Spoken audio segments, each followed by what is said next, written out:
نحمده ونصلي على رسوله الكريم اما بعد. محترم ناظرین کرام، السلام علیکم ورحمۃ اللہ وبرکاتہ. میں محمد فصیح اللہ خان اور آپ دیکھ رہے ہیں تفہیم دین پروگرام. آج ہم آپ کی خدمت میں ایک اہم اور بہت ہی نازک موضوع کے ساتھ حاضر ہوئے ہیں. جیسا کہ آپ لوگ جانتے ہیں کہ ہر دور میں اسلام کے خلاف اور پیغمبر اسلام کے خلاف غیر مسلم طبقے کی طرف سے بے بنیاد اعتراضات کیے گئے ہیں اور کیے جاتے رہتے ہیں. کبھی تو یہ بے بنیاد اعتراضات یہودیوں کی جانب سے کیے جاتے ہیں تو کبھی عیسائی طبقے کی طرف سے کیے جاتے ہیں. پچھلے چند سالوں میں انہی کی دیکھا دیکھی ان اعتراضات کا سلسلہ بہت بڑھ گیا ہے، یہاں تک کہ ہمارے ہم وطن بھائی ہندو بھائیوں میں بھی اس کا خاصا اثر نظر آتا ہے. تو آج ہم حضرت والا سے رسول اللہ صلی اللہ علیہ وسلم کی حیات طیبہ کے ازدواجی پہلو سے متعلق ان لوگوں کے بے بنیاد اعتراضات کا جواب سننا چاہیں گے. اور یہ مشہور اعتراض یہ ہے کہ اللہ کے رسول محبوب دو جہاں محمد صلی اللہ علیہ وسلم نے 11 شادیاں کیوں کی؟ آپ کو 11 بیویوں کی کیا ضرورت تھی؟ اور یہ بھی ان کفار کا اور اللہ کے دشمنوں کا کہنا یہ ہے کہ آپ نعوذ باللہ آپ صلی اللہ علیہ وسلم شہوت پرست تھے اور آپ عیاش تھے، اسی وجہ سے آپ نے اتنی شادیاں کی. میں حضرت سے گزارش کرتا ہوں کہ اس اعتراض کا مدلل اور معقول جواب مرحمت فرمائیں.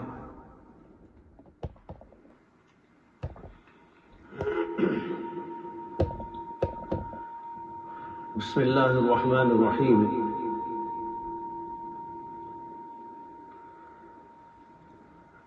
نبی اکرم محمد مصطفیٰ صلی اللہ علیہ وسلم اور آپ کے لائے ہوئے پاکیزہ اور انتہائی مقدس دین کے بارے میں ایک طویل زمانے سے اعتراضات کا اور اشکالات کا سلسلہ بعض طبقوں کی طرف سے جاری ہے. یہاں پر ایک بات یہ عرض کر دوں کہ یہودیوں اور عیسائیوں کی طرف سے اس سلسلے میں ایک منظم کوشش اور منظم سازش رچائی گئی اور وہ اب تک چل رہی ہے. اور ایک طبقہ مستقل طور پر اس کے لیے پیدا کیا گیا کہ وہ تاریخ اسلام کو، سیرت النبی کو، قرآن اور اس کی تفسیر کو اور احادیث کے ذخیرے کو مطالعہ کرے اور اس کے اندر سے ان کے ذہن کے مطابق اشکالات پیدا کرنے کی کوشش کرے. اس طبقے کو مستشرقین کہا جاتا ہے. مستشرقین نے باقاعدہ قرآن کا، حدیث کا، تاریخ اسلام کا، سیرت النبی کا اور اسلامی علوم کا، فنون کا مطالعہ جاری کیا اور ایک طبقہ مستقل طور پر اس کے لیے پیدا کیا گیا. جیسے ہم لوگ مدارس کے اندر دین کو پڑھتے پڑھاتے ہیں، اسی طریقے پر ان کے لیے باقاعدہ نظام بنایا گیا اور ان کو وظائف دیے گئے، بڑی بڑی تنخواہیں پیش کی گئی اور پھر اس طبقے کو تیار کیا گیا اور کتابیں لکھوائی گئی اور دنیا بھر کے اندر پھیلائی گئی، یہاں سے وہاں تک اس کا چرچا کیا گیا اور اس کا پروپیگنڈا کیا گیا، لوگوں کے ذہنوں کے اندر اس مذموم اور مسموم قسم کی جو ہے باتوں کو داخل کرنے کی کوشش کی گئی، اور اس طریقے پر ان لوگوں نے دین اسلام کو اور محمد عربی صلی اللہ علیہ وسلم کو بدنام کرنے کی کوشش کی۔ اسی کوشش کا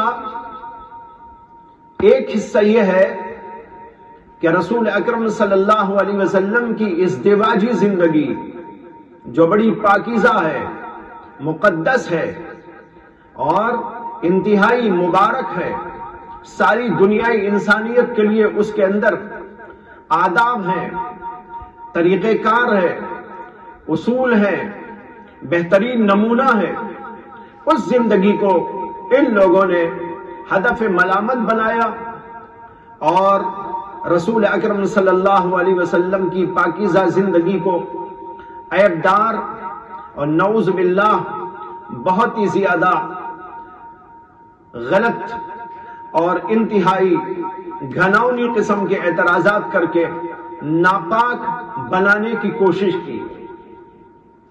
انہی اعتراضات میں سے ایک اعتراض رسول اکرم صلی اللہ علیہ وسلم کی شادیوں کے متعلق ہے کہ آپ نے 11 شادیاں کیوں کی؟ یہ لوگ کہتے ہیں کہ اللہ کے نبی علیہ السلام شہوت پرست تھے، نعوذ باللہ، اور آپ نے عیاشی کی، اور آپ کا مقصد دنیا کے اندر دین کا لانا اور دین کا پھیلانا، اور دین آپ کا مقصد نہیں تھا بلکہ دراصل عیاشی تھی۔ اور اس کی دلیل میں لوگ اس بات کو پیش کرتے ہیں کہ اللہ کے نبی محمد عربی صلی اللہ علیہ وسلم نے 11 شادیاں، اس کو اتنا اچھالا جاتا ہے اور اس انداز سے اچھالا جاتا ہے کہ بہت سارا پڑھا لکھا طبقہ جو مستشرقین ہی کی کتابوں پر انحصار کرتا ہے اور انہی کو بڑا محقق سمجھتا ہے، اور ان کے بارے میں ان لوگوں نے یہ سمجھ رکھا ہے کہ بہت وسیع النظر تھے، بہت دقیق النظر تھے، بہت ہی محققانہ نظر رکھتے تھے۔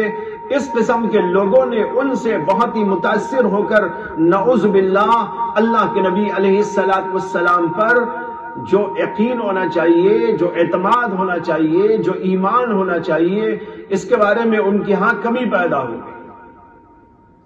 تو بہرحال یہ اعتراض کیا جاتا ہے کہ اللہ کے نبی علیہ السلام نے اتنی شادیاں کیوں کی، اور اس شادی کو رسول اکرم صلی اللہ علیہ وسلم کی عیش پرستی کی دلیل بنا کر پیش کیا جاتا ہے۔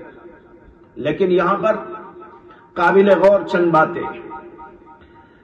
اگر ہم ان پر اچھی طرح غور و فکر کر لیں اور ان کو سمجھنے کی کوشش کریں تو اعتراض کرنے والوں کی حقیقت اور ان اعتراضات کی حقیقت خود بخود ثابت ہوتی چلی جائے گی۔ اس سے سب سے پہلے تو یہاں پر یہ سمجھ لیں کہ اللہ کے نبی علیہ السلام عیش پرست انسان ہوتے، اور آپ کا اس دنیا کے اندر عیش کرنا مقصد ہوتا تو آپ کی پوری زندگی اسی طرح کی ہوتی، لیکن آپ کی پوری زندگی سارے لوگوں کے سامنے، عرب والوں کے سامنے، مکے والوں کے سامنے ہے، اور سب دیکھتے رہے آپ کیسے پاکیزہ ہیں، کیسے مقدس ہیں، آپ کے اندر کیسے اخلاق ہیں، اور آپ کا کردار کیسا ہے، اور آپ زہد اور تقوی اور ریاضت اس سلسلے میں کتنا اونچا مقام رکھتے ہیں، یہ ساری دنیا کو اچھی طرح معلوم ہے۔ ایک ایسا آدمی جو عیش پرست ہوتا ہے، اس کی زندگی کا لمحہ لمحہ، اس کی زندگی کا ہر چال چلن یہ بتاتا ہے کہ یہ عیش پرست ہے، لیکن یہاں تو اللہ کے نبی علیہ السلام کی پوری زندگی سب کے سامنے موجود، اور آپ کا زہد، آپ کا تقوی، دنیا سے بیزاری، دنیا سے دوری، یہ تو ساری دنیا کے سامنے ہے۔ تو پھر صرف شادیوں کو بنیاد بنا کر یہ اعتراض کرنا کہ اللہ کے نبی محمد عربی صلی اللہ علیہ وسلم عیش پرست تھے، یہ اس بات کو بتاتا ہے کہ جن لوگوں نے اعتراض اٹھایا ہے اور پھیلانے کی کوشش کی ہے ان کے پاس انصاف اور دیانت نام کی کوئی چیز نہیں، وہ محض تعصب کی وجہ سے، دشمنی کی وجہ سے، آپ سے عداوت کی وجہ سے اس بات کو اچھالنے کی کوشش کر رہے ہیں۔ دوسری بات یہ ہے کہ اللہ کے نبی علیہ السلام نے 25 سال کی عمر میں شادی کی، اور یہ شادی آپ کی پہلی شادی تھی، اور یہ شادی ہوئی حضرت خدیجۃ الکبریٰ رضی اللہ تعالی عنہا سے، اور حضرت خدیجۃ الکبریٰ رضی اللہ تعالی عنہا اس وقت میں 40 برس کی عمر کو پہنچی ہوئی۔ اور دوسری عجیب بات یہ تھی کہ حضرت خدیجۃ الکبریٰ اس وقت تک بیوہ ہو چکی تھی اور 2 شوہروں سے بیوہ ہو چکی۔ ایک شوہر ان کے تھے ابو حالہ ابن ابی زرارہ، اور ان کے انتقال کے بعد پھر ان کی شادی ہوئی عتیق ابن عائز مخزومی کے ساتھ، اور ان کا بھی انتقال ہو گیا۔ 2 شوہروں سے بیوہ ہونے کے بعد 40 سال کی عمر میں اللہ کے نبی محمد عربی صلی اللہ علیہ وسلم نے حضرت خدیجۃ الکبریٰ سے شادی کی۔ ہر موٹی سے موٹی عقل والا سمجھ سکتا ہے کہ ایک عیش پرست انسان یہ انداز زندگی کبھی اختیار نہیں کرتا۔ اگر آپ عیش پرست ہوتے تو آپ کے لیے کیا بڑی بات تھی کہ عرب کے اس ماحول میں جہاں آپ پلے ہیں، جہاں آپ بڑے ہیں، اور پھر آپ کے اخلاق اور آپ کی دیانت و صداقت سب کے سامنے ہے، خاندان بہت اونچا ہے، قریش کا خاندان، اس سے بڑا کوئی قبیلہ خاندان وہاں موجود نہیں تھا، اور آپ کی اخلاق اور دیانت کی جو حالت تھی وہ سارے عرب والوں کے اوپر آشکارا تھی۔ خوبصورتی میں آپ بے نظیر تھے، قوت میں، طاقت میں اور صلاحیتوں میں اور تجارت کے اعتبار سے، ہر اعتبار سے آپ بے نظیر تھے۔ ایک ایسا شخص جوانی کے اندر جو خوبصورت بھی ہو، بڑا معزز خاندان کا فرد ہو، اور تجارت کی بڑی صلاحیتیں رکھتا ہو، اور باہر ملکوں میں جا کر کمائی کرنے کی قابلیت رکھتا ہو، اور قوت کے اعتبار سے، طاقت کے اعتبار سے بہت ہی بلند بالا ہو، ایسے نوجوان شخص کے لیے کیا کوئی لڑکیوں کی کمی تھی کہ اللہ کے نبی محمد عربی صلی اللہ علیہ وسلم نے 40 سالہ ایک عورت سے شادی کی جو 2 شوہروں سے بیوہ ہو چکی؟ یہ خود اس بات کی بڑی بین دلیل ہے کہ محمد عربی صلی اللہ علیہ وسلم کی پاکیزہ زندگی انتہائی اللہ والی زندگی تھی، تقوی و طہارت والی زندگی تھی، زہد اور ریاضت والی زندگی تھی، دنیا سے بیزاری والی زندگی تھی۔ آپ نے یہ نمونہ دنیا کے سامنے پیش کیا۔ اگر انسان کے پاس عقل ہو، انسان کے پاس انصاف ہو، انسان کے پاس دیانت موجود ہو، تو اس سے وہ یہی نتیجہ اخذ کرے گا کہ آپ کی پاکیزہ زندگی کا یہ آغاز اس دیواجی زندگی سے جو ہو رہا ہے، یہ ایسا پاکیزہ ہے کہ اس سے بہتر کوئی نہیں ہو سکتا۔ دوسری بات، بلکہ تیسری بات یہ عرض کروں کہ اللہ کے نبی محمد عربی صلی اللہ علیہ وسلم نے 25 سال کی عمر میں حضرت خدیجہ سے جو 2 شوہروں سے بیوہ ہو چکی تھی شادی کی، اور جب تک حضرت خدیجۃ الکبریٰ زندہ رہی کوئی اور شادی نہیں کی۔ کیا ایک عیش پرست انسان ایسے ہی ہوا کرتا ہے؟ ان عیش پرستوں سے پوچھو، یہ اعتراض کرنے والوں سے خود پوچھو، ان کی زندگی کا کیا حال ہے وہ خود پوچھو۔ یہ خود عیش پرست ہیں، لیکن نبی اکرم صلی اللہ علیہ وسلم کی پاکیزہ زندگی پر اعتراض کر رہے ہیں۔ اگر آپ عیش پرست ہوتے، دنیا میں عیاشی آپ کا مقصد ہوتا، تو حضرت خدیجۃ الکبریٰ کے ساتھ ان کی پوری زندگی کوئی اور شادی نہ کرنا، یہ عیش پرست انسان کا معاملہ نہیں ہوا کرتا۔ تو اللہ کے نبی علیہ السلام نے حضرت خدیجۃ الکبریٰ کی حیات میں کوئی اور شادی نہیں کی۔ جب ان کا انتقال ہو گیا تو ان کے انتقال کے 2.5 اور 3 سال گزر گئے، اور اس وقت بھی اللہ کے نبی علیہ السلام نے کوئی شادی نہیں. اس کے بعد پھر اللہ کے نبی علیہ السلام نے متعدد شادیاں کی ہیں. حضرت عائشہ سے شادی ہوئی، حضرت ام سلمہ سے ہوئی، اور حضرت جویریہ سے ہوئی، حضرت زینب بنت جحش سے ہوئی، زینب بنت حیی بن اخطب سے ہوئی، حضرت سودا سے ہوئی. بہرحال جو بھی شادیاں ہوئی وہ اس کے بعد میں ہوئی، لیکن حضرت خدیجہ الکبریٰ کے زندہ رہنے تک اللہ کے نبی علیہ السلام نے کوئی شادی نہیں. یہ بھی اس بات کی دلیل ہے جبکہ آپ کا یہ زمانہ عین جوانی کا زمانہ تھا، لیکن اس عین جوانی کے موقع پر اللہ کے نبی علیہ السلام نے 2 شوہروں سے بیوہ ہونے والی عورت پر اکتفا کیا، کوئی اور شادی ان کے حیات کے اندر نہ کی. یہ اس بات کی بین دلیل ہے کہ آپ دنیا کے اندر کیا نمونہ لوگوں کے واسطے پیش کر رہے تھے. یہ ہوئی تیسری بات. چوتھی بات یہ ہے کہ کئی شادیاں کرنا یہ کوئی ایسا کام ہی نہیں ہے جس کے اوپر اعتراض کیا جائے، اس لیے کہ ہر جگہ پر ہر دور کے اندر یہ سلسلہ رہا ہے کہ متعدد شادیاں کی جاتی تھی. بادشاہ لوگ بھی کرتے تھے، عوام لوگ بھی کرتے تھے، مقدس لوگ بھی کرتے تھے. تاریخ کے اندر اس کا ثبوت موجود ہے. اللہ کے نبی علیہ السلام سے پہلے اگر کسی نے ایسا نہ کیا ہوتا تب بھی کوئی بات تھی کہ آدمی اس پر اعتراض کرے اور اس کو اچنبھا سمجھے، تعجب خیز سمجھے. لیکن پوری تاریخ بتا رہی ہے کہ مقدس لوگوں نے بھی کیا، بڑے بڑے بادشاہوں نے کیا، عام لوگوں نے بھی کیا. اور خاص طور پر عرب کے ہاں بھی یہ دستور رہا کہ وہ کئی شادیاں کیا کرتے تھے. ہندوستان کے اندر بھی، چین کے اندر بھی، فارس کے اندر بھی، عرب کے اندر بھی، مصر کے اندر بھی یہ سلسلہ برابر قدیم زمانے سے چلا آ رہا ہے. اور اہل عرب کے ہاں تو اس کا بڑا دستور تھا کہ وہ ایک بیوی پر اکتفا کے قائل نہیں تھے، بہت شادیاں کیا کرتے تھے. حتیٰ کہ جب اللہ کے نبی علیہ السلام نے دین اسلام پیش کیا اور بعض لوگ دین اسلام قبول کر رہے تھے تو تاریخ کے اندر آتا ہے، روایات کے اندر آتا ہے کہ بعض ان حضرات کے پاس کئی بیویاں موجود. حضرت غیلان الثقفی ایک صحابی، جب وہ اسلام لائے تو ان کے ہاں 10 بیویاں تھیں.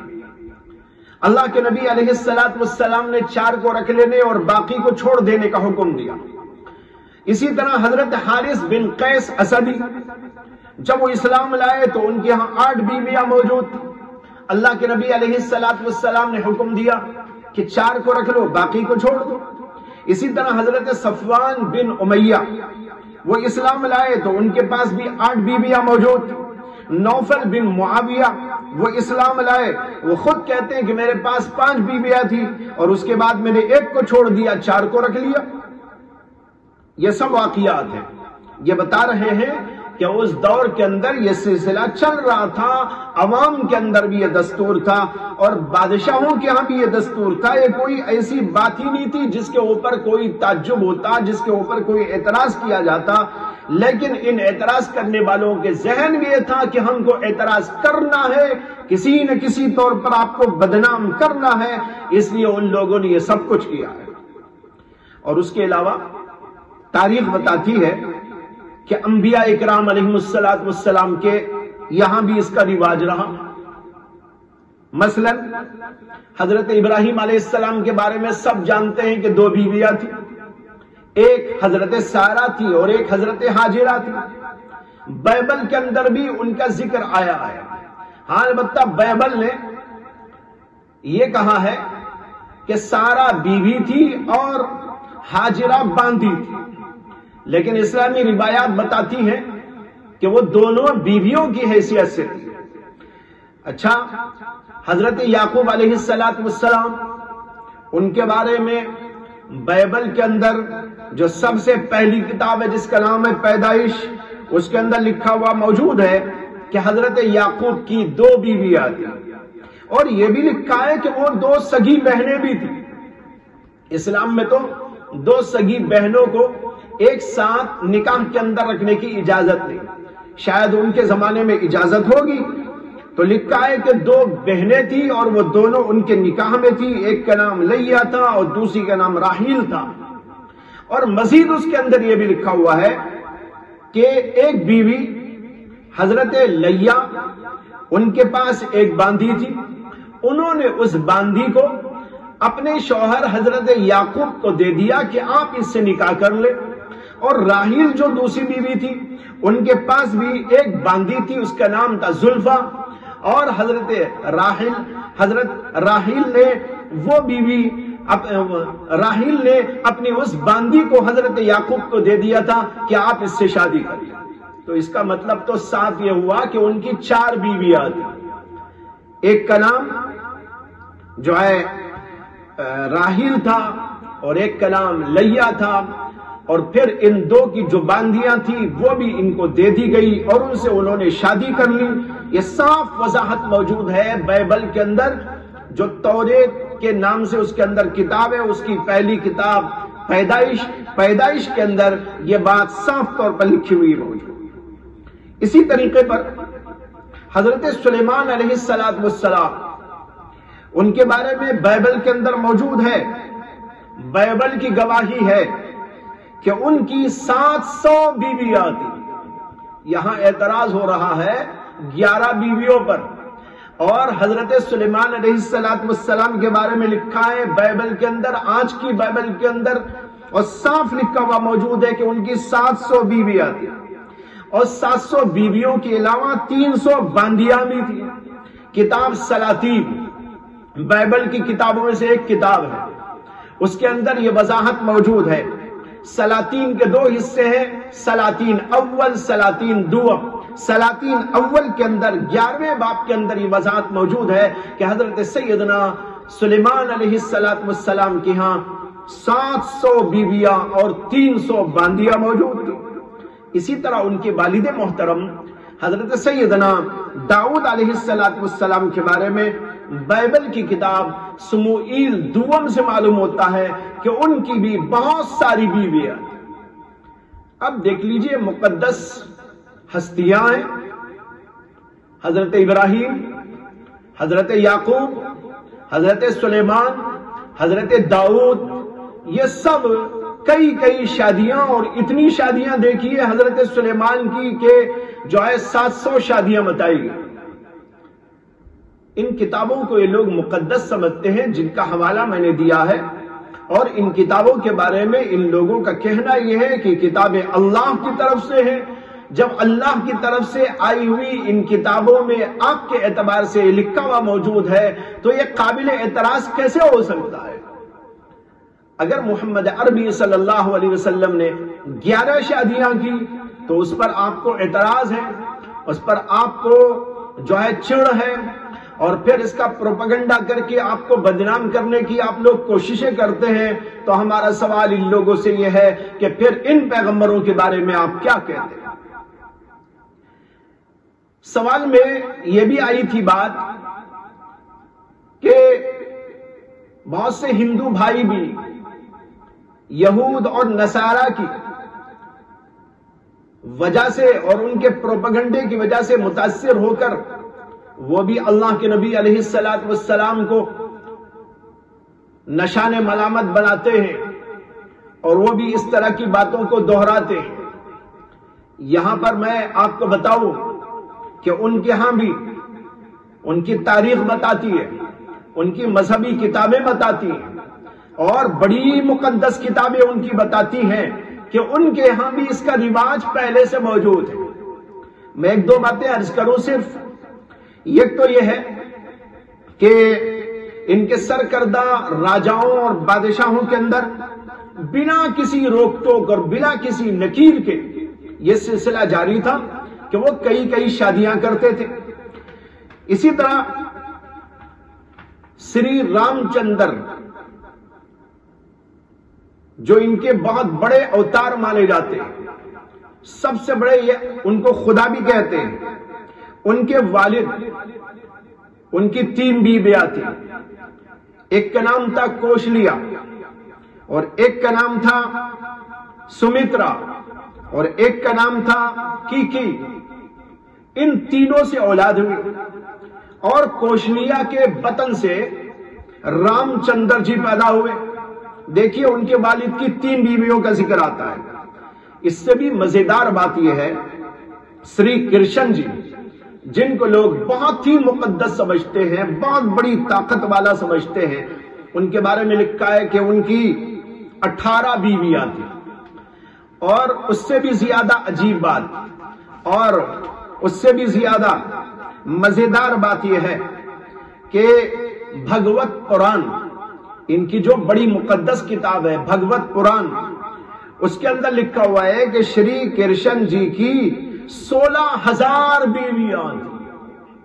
یہ وہ کتاب ہے جس کا میں حوالہ دے رہا ہوں, جس کے بارے میں ان لوگوں کا یقین یہ ہے, ان لوگوں کا کہنا یہ ہے کہ یہ کتابیں مقدس ترین کتابیں ہیں اور ان کے مذہب کی بنیاد ہے. اس کتاب کے اندر لکھا ہوا ہے بھگوت پران, اس کے کئی حصے ہیں, غالباً 12 حصے ہیں. اس میں سے جو 10واں حصہ ہے اس کے باب اس کے کئی ابواب ہیں. ان میں سے ایک باب کے اندر یہ بات موجود ہے کہ کرشن جی کی 16,000 بیویاں تھیں اور یہ 16,000 بیویوں سے انہوں نے ایک ہی دن میں شادی کی ہے. ایک ہی دن میں 16,000 بیویاں کیے جا سکتے ہیں. اور محمد عربی صلی اللہ علیہ وسلم کو مورد الزام ٹھہرایا جا رہا ہے اور ہدف ملامت بنایا جا رہا ہے اس بات پر کہ اللہ کے نبی علیہ السلام نے اپنی پوری زندگی کے اندر 11 بیویاں کی, اور پھر وہ 11 بیویاں بھی ایک دم سب کے ساتھ نہیں رہی تھی بلکہ 9 بیویاں تھی آخر میں. یہ بات ان لوگوں کو کھٹکتی ہے اور اس بات کو لے کر اللہ کے نبی علیہ السلام پر یہ لوگ اعتراض کرتے ہیں. اس سے سمجھ میں آتا ہے یہ اعتراض کسی عقل کی بنیاد پر نہیں, کسی انصاف کی بنیاد پر نہیں, بلکہ اعتراض محض تعصب کی بنیاد پر کیا جاتا ہے.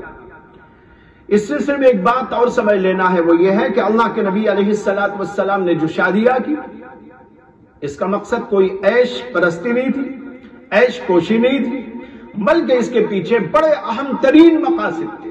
اس کے اوپر تو بہت طویل گفتگو ہو سکتی ہے, لیکن یہاں پر اختصار کے ساتھ اتنی بات عرض کرتا ہوں کہ اللہ کے نبی علیہ السلام نے محض عیش و عشرت کے لیے شادیاں نہیں کی تھی, بلکہ اس کے پیچھے تو بڑے مقاصد موجود تھے. ایک عیش پرست انسان ظاہر بات ہے کہ کسی اور انداز سے شادیاں کرتا ہے. اللہ کے نبی علیہ السلام نے پہلی بیوی کی تو اس بیوی کی عمر کتنی تھی؟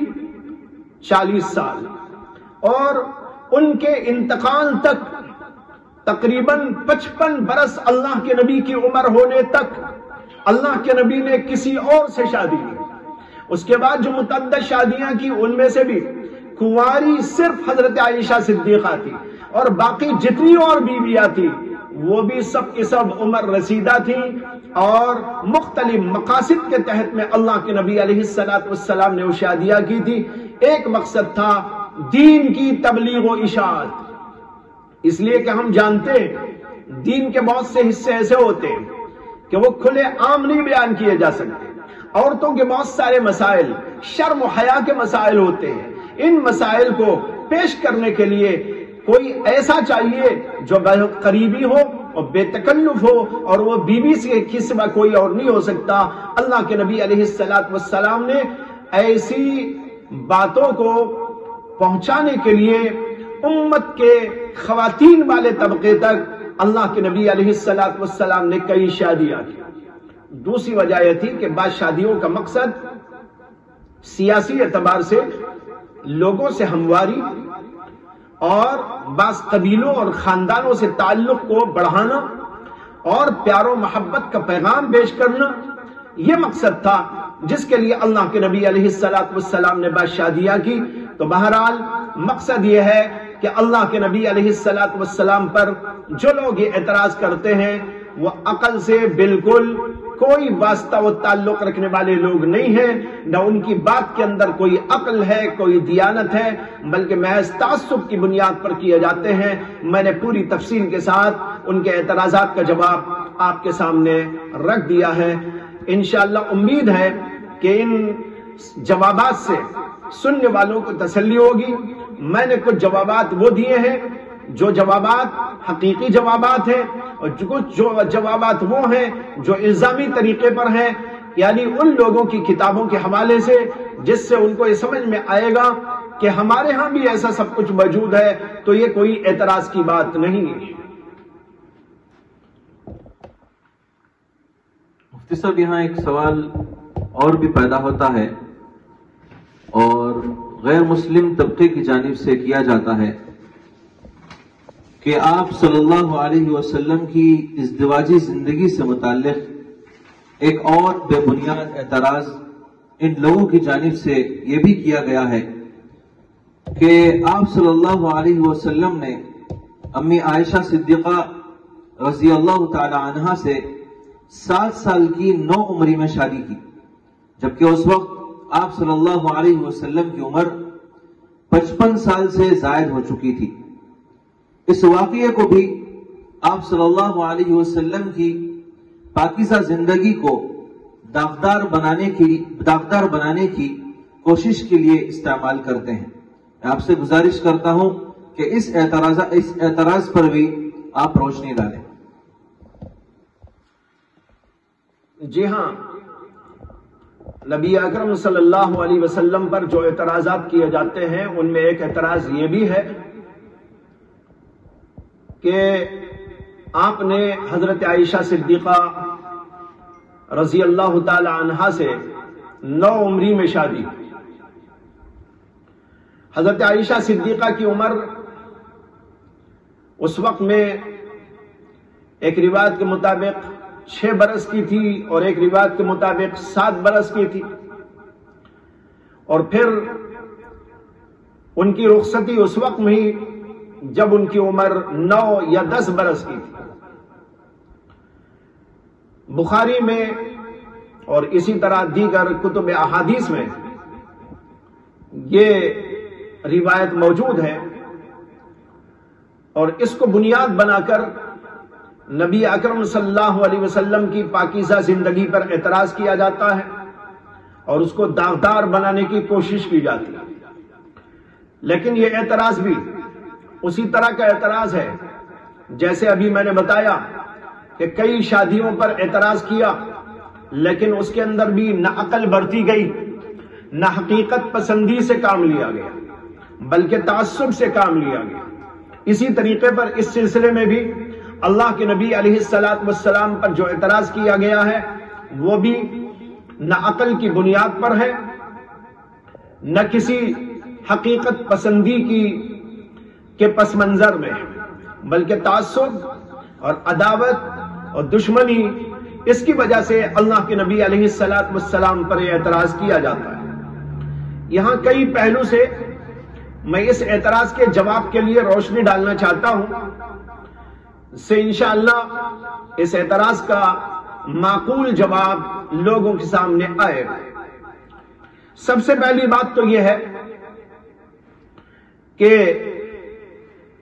عربوں کے ماحول میں اور اسی طریقے پر اس زمانے میں جس زمانے کا کہ واقعہ ہے،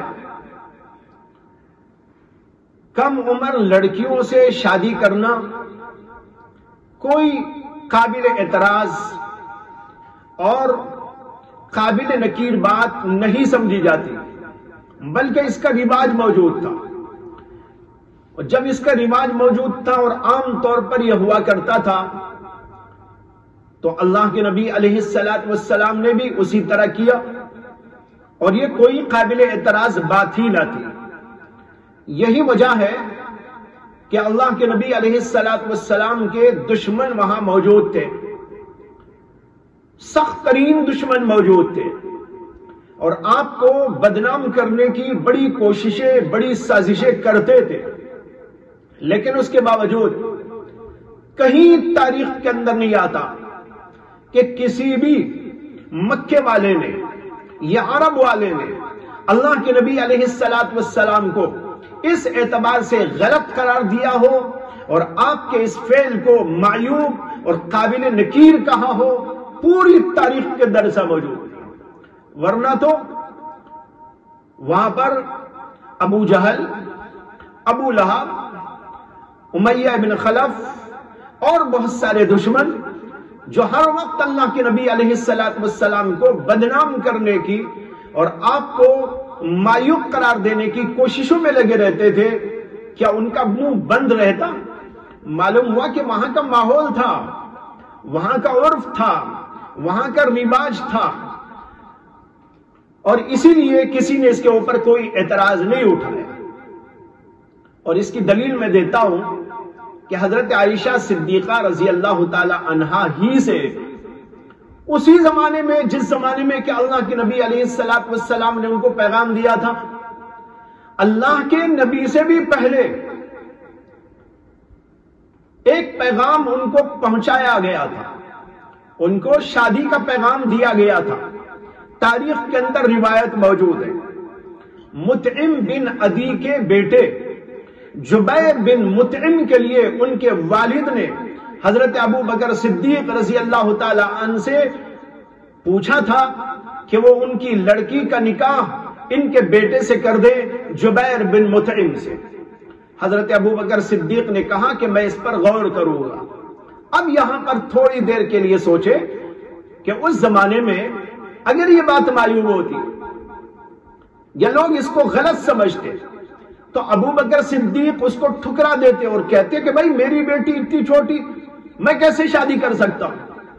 لیکن حضرت ابو بکر صدیق نے اس کے اوپر کچھ نہیں کہا، بلکہ انہوں نے کہا کہ میں اس پر غور کروں گا۔ غور کر رہے تھے، اتنے میں پیغام پہنچا محمد عربی صلی اللہ علیہ وسلم کی جانب سے، تو ان کو اللہ کے نبی کا پیغام اچھا معلوم ہوا، انہوں نے اللہ کے نبی کے پیغام کو ترجیح دی، اور جبیر بن مطعم کے پیغام کو انہوں نے جواب دے دیا کہ یہ نہیں ہو سکتا، میں یہاں پر شادی کرنے کے لیے تیار ہو گیا۔ اب ذرا سا غور کریں کہ اگر ابو بکر صدیق کے نزدیک یہ بات کوئی قابل اعتراض ہوتی اور اس زمانے کے عرف میں، ماحول میں یہ بات کوئی غلط ہوتی، تو حضرت ابو بکر صدیق رضی اللہ تعالیٰ عنہ اس کو کیسے برداشت کرتے؟ بلکہ فوراً اس کو ٹھکرا دیتے اور کہتے کہ ایسا نہیں ہو سکتا، اس لیے کہ میری بیٹی تو اتنی چھوٹی ہے، میں کیسے اس سے شادی کر سکتا ہوں؟ تو معلوم ہوا کہ وہاں کا عرف تھا، ماحول تھا، اور اس زمانے میں یہ چیز رائج تھی، کوئی غلط اس کو نہیں سمجھا جاتا تھا۔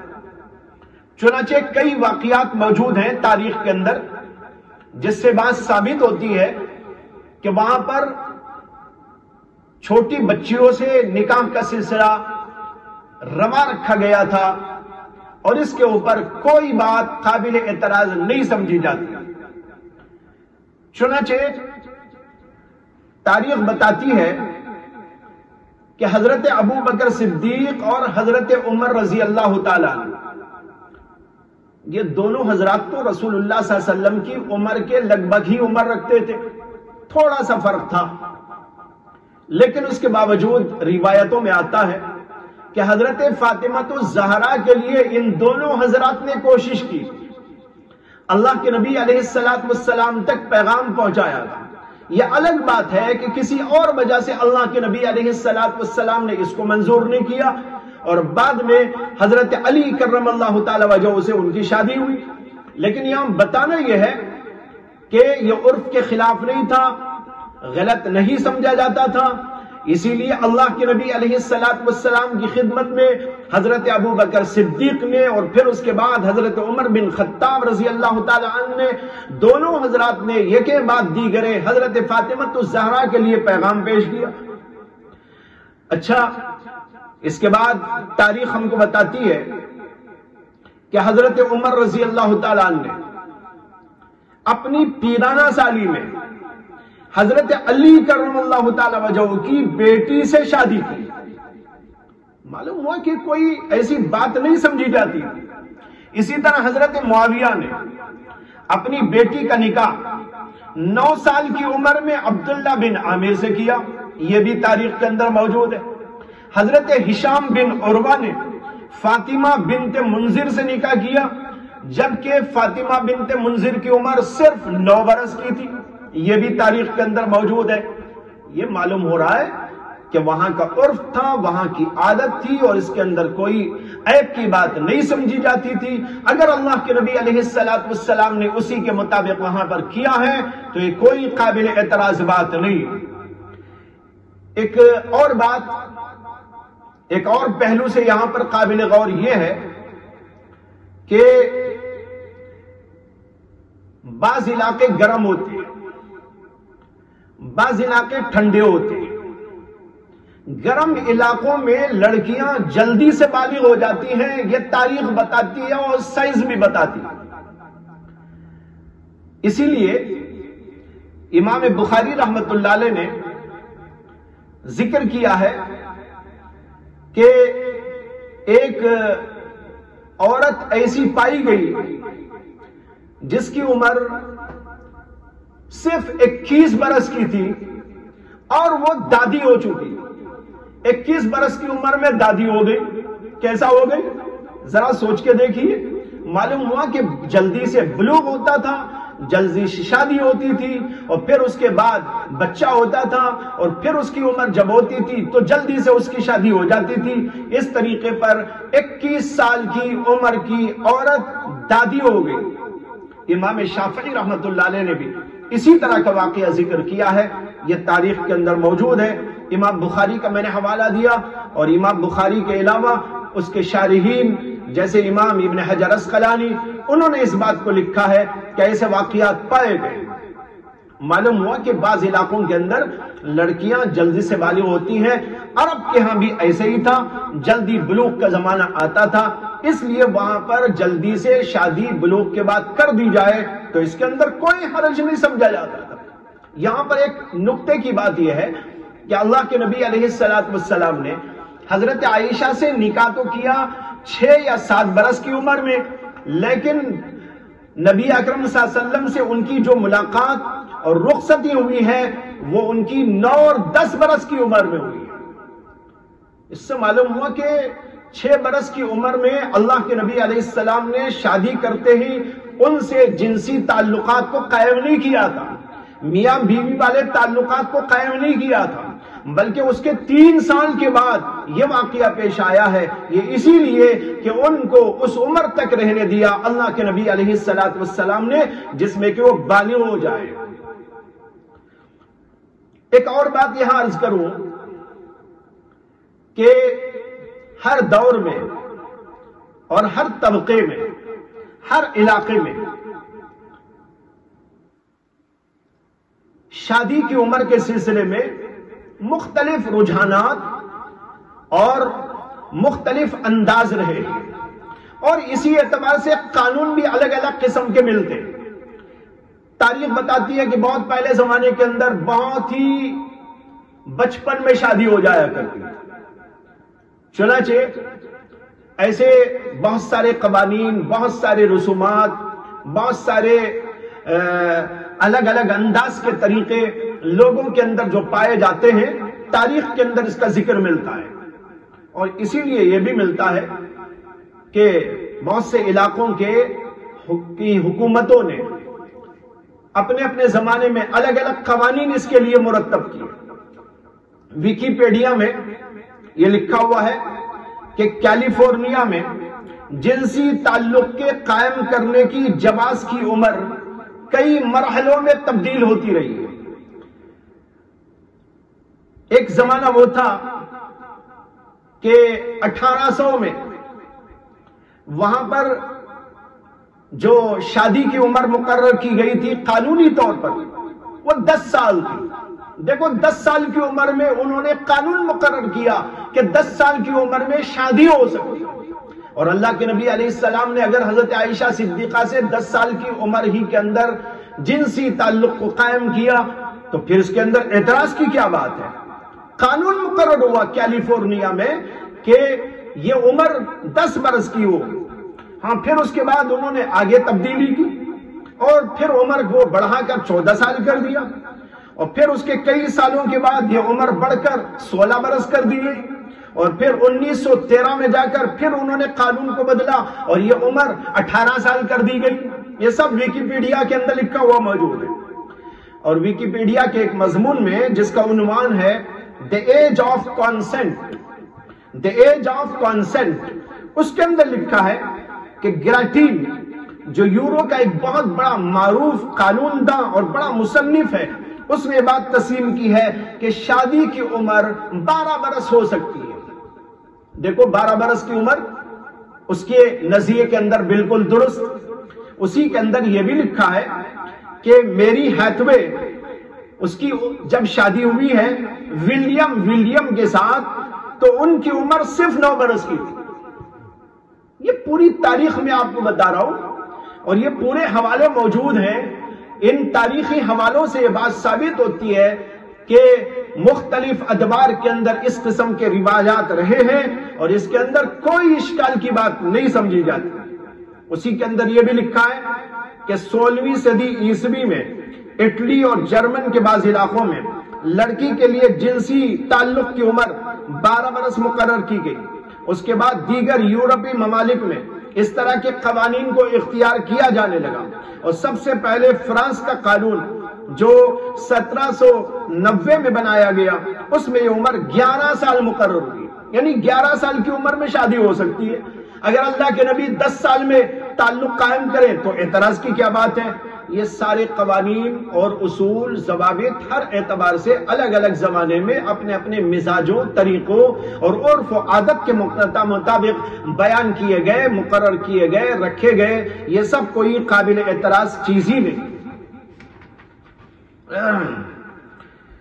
اب اس کے بعد یہ سمجھنے کی کوشش کریں کہ یہود و نصارہ اور ان کی دیکھی جو لوگ یہ اعتراض کرتے ہیں کہ نبی اکرم صلی اللہ علیہ وسلم نے اتنی چھوٹی عمر کے اندر کیوں نکاح کر لیا، اس سلسلے میں ایک بات بتانا ہے، وہ یہ ہے کہ حضرت داؤد علیہ السلام کے بارے میں بائبل کے اندر لکھا ہوا ہے۔ بائبل کی کتاب ہے سلاطین، میں نے ابھی تھوڑی دیر پہلے بھی اس کا ذکر کیا۔ سلاطین کے 2 حصے ہیں، سلاطین اول، سلاطین دوم۔ سلاطین اول کے پہلے ہی باب کے اندر لکھا ہوا ہے کہ حضرت داؤد علیہ السلام بڑھاپے کی عمر کو پہنچ گئے، بہت بوڑھے ہو گئے اور بہت بوڑھے ہونے کی وجہ سے ضعف اور کمزوریوں، ناتوانیوں نے ان کو گھیر لیا، یہاں تک کہ اٹھنے کی، بیٹھنے کی سکت نہ رہی، اور ان کو اس بات کی ضرورت تھی کہ ان کو گرمی دی جائے، تو گرمی دینے کی جو ظاہری شکلیں ہیں انہوں نے اس کو اختیار کیا، لیکن اس کے باوجود ان کا بدن گرم نہ ہوتا تھا۔ تو پھر یہ بات طے کی گئی کہ ایک نوعمر لڑکی کو شادی میں لایا جائے اور حضرت داؤد علیہ السلام کو اس بیوی کے ساتھ میں رکھا جائے تاکہ اس کی گرمی ان کو پہنچائی جائے۔ یہ میں اپنی طرف سے نہیں بول رہا ہوں، یہ ان کی مقدس ترین کتاب کا حوالہ دے رہا ہوں، جس کتاب کو وہ اللہ کی طرف سے قرار دیتے ہیں۔ اگرچہ یہ بات صحیح تو نہیں ہے، لیکن اس کے باوجود یہ لوگ تو خود مانتے ہیں کہ ان کی مقدس ترین کتابیں ہیں۔ سلاطین باب اول کے اندر یہ لکھا ہوا موجود ہے کہ حضرت داؤد علیہ السلام محض اس لڑکی کو اس لیے اپنے ساتھ میں رکھے ہوئے تھے کہ اس کی بدن کی گرمی اپنے بدن کو پہنچائے۔ لیکن اللہ کے رسول علیہ السلام نے حضرت عائشہ صدیقہ سے جو شادی کی تو ان کو ایسی بہترین زندگی دی، ایسی خوشی کی زندگی عطا فرمائی کہ حضرت عائشہ خود ہی کہتی ہے اللہ کے نبی کے ساتھ میں نے جو خوشی کا عالم گزارا ہے، ایسی خوشی تو مجھے کہیں اور میسر نہیں آ سکتی۔ یہ چیزیں سامنے رکھنے کے بعد بات صاف ہو جاتی ہے، واضح ہو جاتی ہے کہ یہ کوئی قابل اعتراض بات نہیں ہے۔ اللہ صحیح فہم عطا فرمائے، اور جو لوگ اعتراض کرنے والے ہیں اللہ تبارک و تعالی ان کو صحیح فہم عطا فرمائے، یا ان کے بارے میں جو اللہ کا فیصلہ ہے وہ ہو جائے۔